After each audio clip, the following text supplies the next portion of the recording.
Boa noite a todos que estão nos assistindo pela rede social, a página, né, da Orquestra Sinfônica de Botucatu. É com muita alegria que, através da música, nós retomamos as atividades de forma gradual e segura dos nossos equipamentos de cultura. Então, em nome da Prefeitura Municipal de Botucatu, do prefeito Mário Pardini, da Secretaria de Cultura, nós temos uma alegria imensa de estarmos nos reinventando para essa primeira live da Orquestra Sinfônica Municipal de Botucatu. E isso só está sendo possível, em primeiro lugar, pela dedicação do nosso maestro, Fernando Ortiz de Villati, na pessoa de quem eu agradeço a cada um dos músicos que, mesmo durante a pandemia, eles se mantiveram unidos, atuantes, não perderam a técnica e os laços afetivos.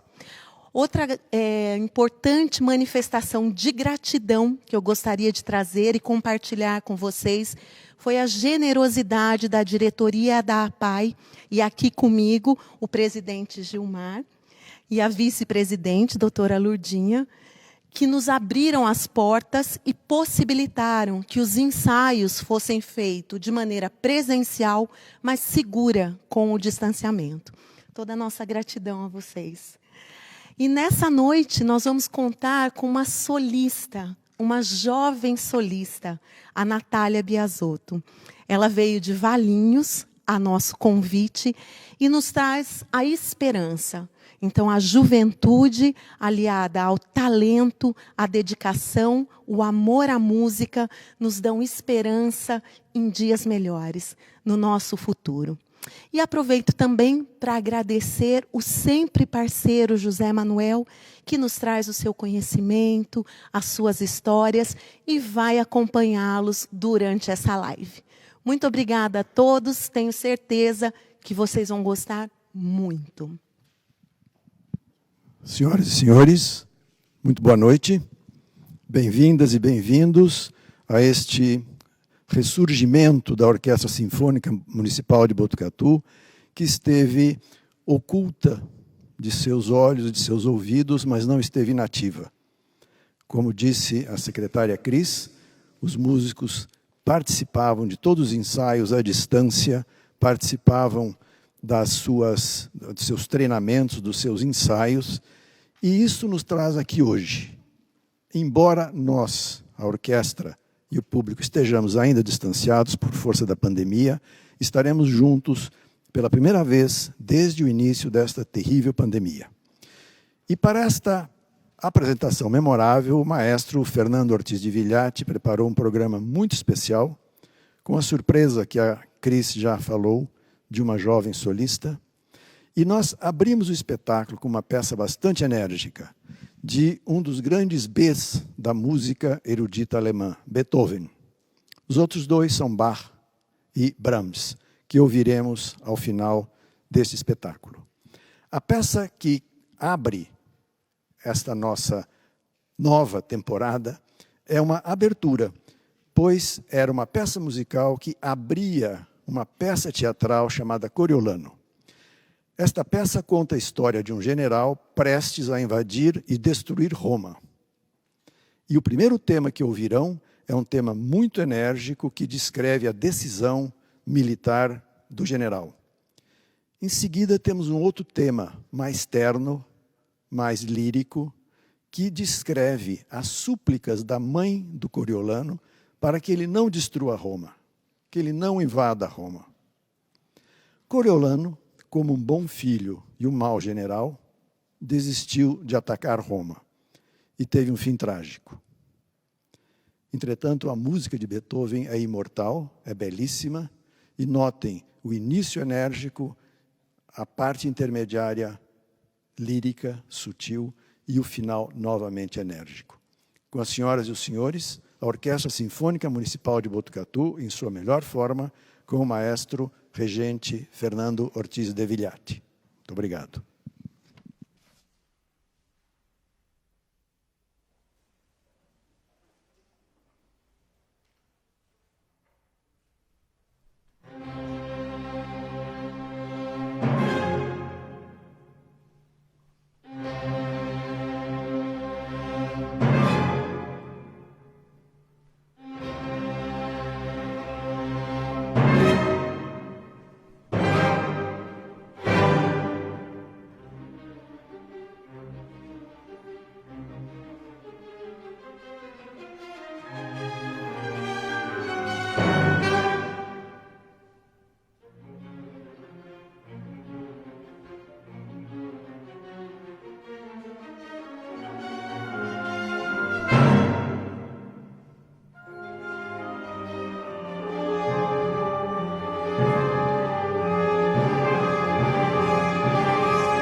A peça que ouviremos a seguir, também do genial, do magistral Beethoven, é uma romança. Romança, em português, é o nome de uma forma musical lírica, geralmente breve, para instrumento solista com acompanhamento ou para voz. E em português, em espanhol se diz romança, em inglês e francês se diz romance. Então ambas formas podem ser utilizadas. Beethoven compôs 2 romanças para violino.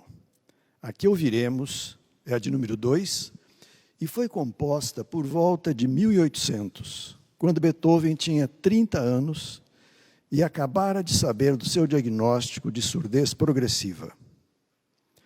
Um diagnóstico de surdez é uma tragédia para qualquer pessoa, particularmente para um músico. É possível que esta delicada, esta sutil, suave melodia esconda e talvez compense o tumulto emocional intenso por que passava o compositor. Uma espécie de alívio interno de tanto sofrimento. Eu tenho certeza que o delicado fraseado do violino será também um refrigério para todos nós, particularmente nesta época difícil que estamos atravessando. E quem nos traz esta belíssima melodia é uma solista que não se diz idade de pessoas do sexo feminino, mas ela tem 10 anos de idade.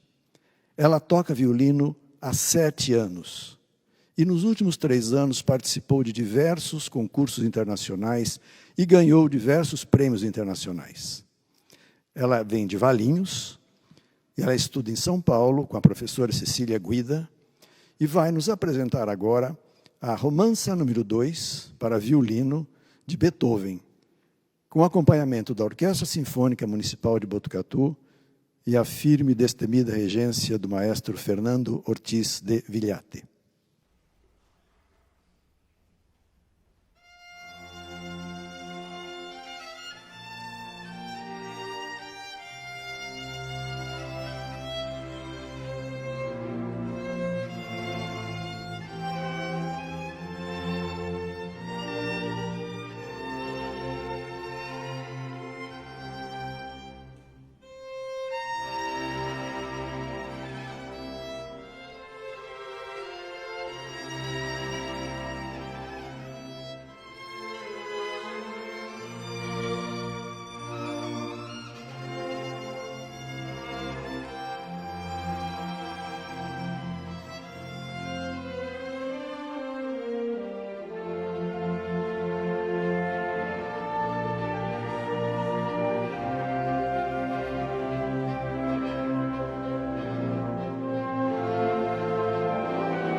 E vamos chegando ao encerramento deste espetáculo de reinício das atividades da orquestra. Teremos agora o segundo dos grandes Bs da música erudita alemã, Brahms, Johannes Brahms, que nasceu em 1833 e morreu em 1897, no finalzinho do século XIX. Foi um dos grandes expoentes do romantismo musical alemão. Dele ouviremos 4 peças das famosas danças húngaras, que são um conjunto de danças com uma história muito mal contada, uma história complicada, de falsas atribuições. Brahms, através de um amigo, recebeu umas partituras do que ele supunha ser música folclórica húngara. E ele se encantou. Ele não sabia que não eram músicas folclóricas. Eram peças de um compositor húngaro chamado Keller Bela. Ele pegou as peças, encantado, e adaptou as peças para piano. Eram 17 danças húngaras. A de número 5 fez um sucesso imediato, fenomenal, e trouxe muito dinheiro para Brahms. Ele ganhou muito dinheiro vendendo a versão de piano da dança húngara número 5. Nós ouviremos dessas 21 marchas, danças húngaras, 4 delas, a de número 1, 4, 5 e 6. Na verdade, a orquestração de Brahms é apenas da de número 1. A de número 4 é de Paul Juon, e as de número 5 e 6 são de Albert Parlow. Independentemente da história que começa com Bela, passa por Brahms e por esses outros arranjadores, são músicas de primeiríssima qualidade, muito bem escolhidas para encerrar esta primeira apresentação. Então teremos, na sequência, as danças húngaras número 1, 4, 5 e 6, de Johannes Brahms, com a Orquestra Sinfônica Municipal de Botucatu, a regência do maestro Fernando Ortiz de Villate, e esperamos contar com a sua presença, com sua audiência nas próximas lives e, se o coronavírus e suas variantes permitirem, muito em breve, todos juntos no Teatro Municipal de Botucatu. Muito obrigado e boa noite. Com vocês, Brahms, Orquestra Sinfônica Municipal de Botucatu, e o maestro Fernando Ortiz de Villate.